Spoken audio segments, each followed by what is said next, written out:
Hello friends, welcome back to my channel. तो बढ़ते हैं इस सीरीज के सेकंड एपिसोड की तरफ। एपिसोड के स्टार्ट में हमें दिखाया गया कि वोंग सुनेनजिंग के मेकअप प्रोडक्ट को चेक कर रहा था। उसे टेस्ट करके आखिर उसे एंटीडोट ही तो चाहिए था, लेकिन उनका टेस्ट बहुत बुरा होता है और क्यों ना होता, ये कोई एंटीडोट्स थोड़ी ना थे। दूसरी तरफ सुनेनजी यो के साथ बातें करते हुए अपने रूम में वापस आ रही थी और जिलियान ने वोंग को फौरन से ये चीजें समेटने के लिए कहा। कुछ न कुछ अंदाजा तो सुनेनजी को भी था कि इन दोनों को रूम में अकेला छोड़ा है, जरूर कुछ गड़बड़ कर दी होगी। जैसे ही वो रूम में इंटर होती है, ये दोनों ऐसा दिखा रहे थे जैसे हमने कुछ भी नहीं किया और वो अपने सामान को देखते ही जान गई कि इन्होंने मेरा सामान छेड़ा था। लेकिन वोंग बोला कि हमने तो कुछ भी नहीं किया और सुनेनजी उसके लिप्स देखकर उस पर हंसने लगी। दोबारा से इन दोनों को धमकाने लगी कि तुम दोनों एंटीडोट तब तक नहीं ले सकते जब तक मैं ना चाहूँ, इसलिए ज्यादा होशियारी दिखाने की जरूरत नहीं। जिलियान उसकी तरफ बढ़ने लगा और इधर सुनेनजी सोचती है कि कहीं इसे पता तो नहीं चल गया कि मेरे पास कोई एंटीडोट नहीं, मैं सिर्फ ड्रामा रचा रही थी। वो ये सब सोच ही रही थी कि जिलियान उसे मारकर बेहोश कर देता है और इसके अगले ही सीन में हमें उसे चेयर के साथ बंधे हुए दिखाया गया। जैसे ही वो अपने सेंसेस में आई चिल्लाते हुए कहने लगी कि ये मैं कहाँ हूँ, जिस पर जिलियान बोला कि राजकुमारी जी तुम अपने सीक्रेट रूम में हो, क्या तुम्हें इतना भी नहीं पता? इससे एक बात तो क्लियर हो गई कि तुम राजकुमारी नहीं हो। वो एंटीडोट मुझे दे दो वरना मैं तुम्हें जान से मार दूंगा। सुनेनजी जानती थी कि जब ये मुझे बेहोशी की हालत में नहीं मार सका तो अब क्या मारेगा। कहने लगी मैंने तो पहले ही बोला कि मैं राजकुमारी नहीं हूँ और अगर तुम मुझे मार दोगे तो मत भूलो कि मेरे साथ साथ तुम और वोंग दोनों ही मारे जाओगे। इससे तो बेहतर है कि हम दोनों बैठकर बात करें। जिलियान बोला कि तुमने जैसे कहा था मैंने वैसे किया, तो चाहे मुझे एंटीडोट मत दो लेकिन प्लीज वोंग की जान को खतरे में मत डालो। इसी बात से सुनेनजी को अंदाजा हुआ कि वोंग उसके लिए कितना ज्यादा स्पेशल है। दूसरी तरफ जू सिर्फ इतना ही पता लगा सका कि वोंग और जिलियान दोनों पकड़े गए। इधर सुनेनजी ने बताया कि आज हम पक्का लाश को ढूंढ लेंगे, फिर मैं यहाँ से चली जाऊंगी और तुम दोनों आजाद हो जाओगे।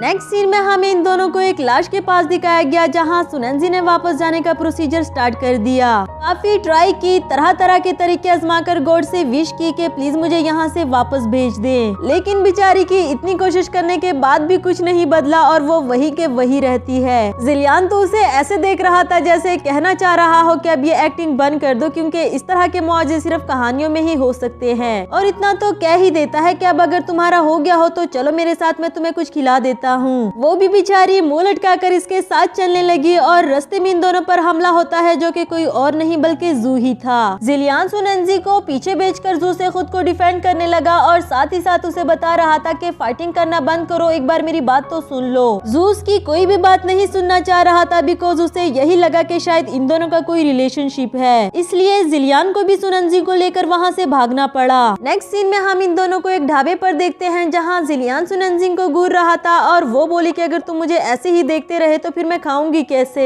एंड जिलियान कहने लगा कि तुमने अपना पाँव चेयर पर क्यों रख दिया है, जिस पर सुनेनजी बोली कि ये कहकर तो तुमने मुझे अपने एक्स की याद दिला दी। तुम्हें पता है क्या, पहले जब हम साथ होते थे और मैं चेयर पर पाँव रखकर खाती थी तो उसे मैं क्यूट लगती थी, लेकिन वक्त के साथ साथ पता नहीं उसे क्या हो गया, उसे मेरी हर आदत ही बुरी लगने लगी। इंसान भी कितने अजीब होते हैं ना, पहले जिसे प्यार करते हैं बाद में उसे ही नफरत हो जाती है। बेचारे जिलियान को तो ये भी नहीं पता था कि एक्स क्या होता है। पूछने पर सुनेनजी ने बताया कि एक्स वो होता है जिसे हम मारकर हमेशा के लिए अपने दिल में दफना देते हैं। वो सोचने लगा कि ये तो वाकई ही खतरनाक लगती है, पता नहीं कितने लोगों को मारकर दफना चुकी होगी। सुनेनजी ने उसे बताया कि मैं बेलमर की जॉब किया करती थी जिसके बारे में तुम शायद नहीं जानते, लेकिन ये कोई इजी काम नहीं था और यहाँ आना भी एक एक्सीडेंट था। मुझे तो खुद भी नहीं पता चला कि उस ब्रेसलेट को टच करने के बाद मैं यहाँ कैसे पहुँच गई। जिलियान को उसकी बातों पर तो यकीन नहीं था, लेकिन वो सोचने लगा कि ये वो राजकुमारी तो नहीं है जिसके बारे में मैंने इतना बुरा सुना था। पता नहीं क्यों ये मुझे इतनी इनोसेंट क्यों लगती है, या फिर ये शायद इसका कोई दूसरा रूप है। जबकि सुनेनजी तो ड्रिंक करने के बाद पूरी तरह से टून हो चुकी थी और जिलियान को उसको उठाकर ही घर ले जाना पड़ा। फिर रास्ते में जाते हुए वो ऑल फॉल बक रही थी कि देखो मैं ड्रंक जरूर हूँ, लेकिन खबरदार अगर मेरा फायदा उठाने की कोशिश की तो। जिलियान बोला तुमने फिर से नॉनसेंस बोलना शुरू कर दिया, तुमसे खामोशी से नहीं चला जाता क्या, एक तो कितनी बारी हो तुम। सुनेनजी तो उससे लड़ने ही लग गई कि मुझे अगली कह दो, गंजी कह दो, लेकिन खबरदार अगर तुमने मुझे मोटी कहा तो। उसकी क्यूटनेस फिर से जिलियान को अपनी तरफ अट्रैक्ट करने लगी और उसे समझ नहीं आती कि आखिर ये किस तरह की लड़की है और मैं इसकी तरफ इतना अट्रैक्ट क्यों हो रहा हूँ। नेक्स्ट सीन में सुनेनजी जू से टकरा जाती है और वही वॉमिटिंग कर दी, जिससे उसका थोड़ा सा नशा तो उतर गया। वो भी राजकुमारी को मारकर खत्म करने ही वाला था कि जिलियान उसे बचाकर खुद आगे आ जाता है और तलवार सुनेनजी को लगने के बजाय जिलियान को लग गई। सुनेनजी हेल्प के लिए शोर मचा देती है और जिलियान ने जू को वार्न कर दिया कि सब आती ही होंगे, तुम यहाँ से भागकर अपनी जान बचा लो वरना तो पकड़े जाओगे।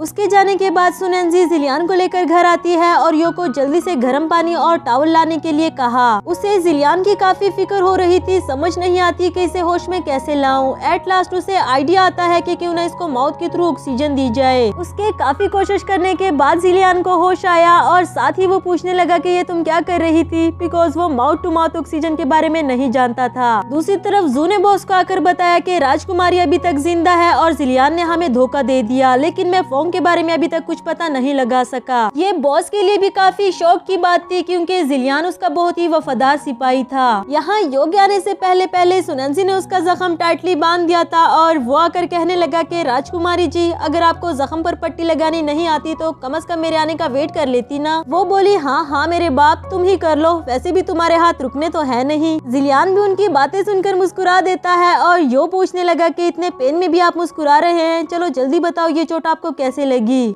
वो बोला एक बिल्ली को बचा रहा था लेकिन बड़ी एहसान फरामोश निकली, उल्टा मेरा ही फायदा उठा रही थी। जबकि सुनेंजी को पता था कि जिलियान उसे ही बिल्ली कह रहा है। कहने लगी अब चुप हो जाओ वरना वही बिल्ली तुम्हें नोच लेगी। यो इन दोनों की बातों को सुनते हुए कहने लगा कि बिल्ली और कुत्ते की लड़ाई तो कितने मजे की होगी, अगली बार हुई तो मुझे भी जरूर बताना। जिस पर वो दोनों एक साथ ही शट अप कहकर इसे चुप करवा देते हैं। नेक्स्ट सीन में सुनेंजी जिलियान का वेस्ट ब्लड देखती है और उसे एक आइडिया आया कि क्यों ना इसी के जरिए मैं वोंग से पता लगा लूं कि आखिर वो लोग राजकुमारी को क्यों मारना चाहते हैं। फिर वो ऐसा ही करती है, वोंग के पास जाकर उसे ये खून दिखाते हुए कहने लगी कि अगर मैं जिलियान के साथ इतना बुरा कर सकती हूँ तो तुम सोचो तुम्हारे साथ कितना बुरा करूंगी। खून देखकर तो वोंग भी गुस्से में आ गया, कहने लगा अभी के अभी मेरे हाथ खोलो, तुमने मेरे भाई के साथ क्या कर दिया है, मैं तुम्हें नहीं छोड़ूंगा। सुनेंजी बोली कि अभी तक तो तुम्हारा बचपन का दोस्त जिंदा है, लेकिन अगर तुमने मुझे नहीं बताया कि तुम लोग मुझे क्यों मारना चाहते हो तो मैं उसे जरूर मार दूंगी। उसकी बात मानकर वोंग ने उसे बता दिया कि तुम बेगुनाह लोगों को मार देती थी, इसलिए बहुत से लोग तुम्हें मारकर उन्हें इंसाफ दिलाना चाहते थे और हमें भी यही मिशन दिया गया। वहाँ से बाहर आने के बाद सुनेंजी को लगा कि शायद वाकई मेरी जान को खतरा है और यो को बताया कि मेरे लिए और बॉडीगार्ड्स का अरेंज करो क्योंकि जिलियान तो खुद जख्मी है तो वो मुझे कैसे प्रोटेक्ट करेगा। यहाँ यो ने उस पर एक और बम गिरा दिया कि कल बैंगबी विला विजिट करने के लिए आ रहा है और बेचारी सुनेंजी तो उसे जानती तक नहीं थी तो उसके सामने एक्ट कैसे करेगी। नेक्स्ट सीन में सुनेंजी जिलियान के पास आती है जो कि अब काफी बेटर लग रहा था और वो इसे कहने लगा कि तुमने जैसे जैसे कहा था मैंने वो सब कुछ किया, अब तुम वो एंटीडोट वोंग को दे दो। लेकिन ये बोली कि तुम्हें मेरी खातिर चोट लगी तो क्या हुआ, अगर तुम्हारे लोग मुझ पर हमला ना करते तो तुम्हें भी मुझे ना बचाना पड़ता ना। वैसे कितनी अजीब बात है ना, कल तक तुम मुझे मारना चाहते थे और आज तुमने मेरी जान बचाई। खैर एक बात तो बताओ। उसके पास जाकर कान में पूछने लगी कि तुम मुझे क्यों मारना चाहते थे, जिस पर जिलियान बोला कि मैं तुम्हें जितना सिंपल नजर आता हूँ उस पर मत जाओ, तुम्हें खत्म करने में मुझे एक सेकंड भी नहीं लगेगा, इसलिए मुझे आजमाना बंद करो और वोंग को वो एंटीडोट दे दो। सुनेंजी बोली कि ये भी तो हो सकता है कि तुम वाकई ही इनोसेंट हो और जिसे तुम अपने लिए इतना स्पेशल समझते हो वो तुम्हें धोखा दे रहा हो। अगर वोंग तुम्हारे बचपन का दोस्त है और तुम्हें ऐसा लगता है कि तुम वाकई ही उससे ज्यादा बेटर जानते हो तो चलो फिर आज उसका एक टेस्ट लेते हैं। इसी के साथ हमारा ये वाला एपिसोड भी खत्म हुआ।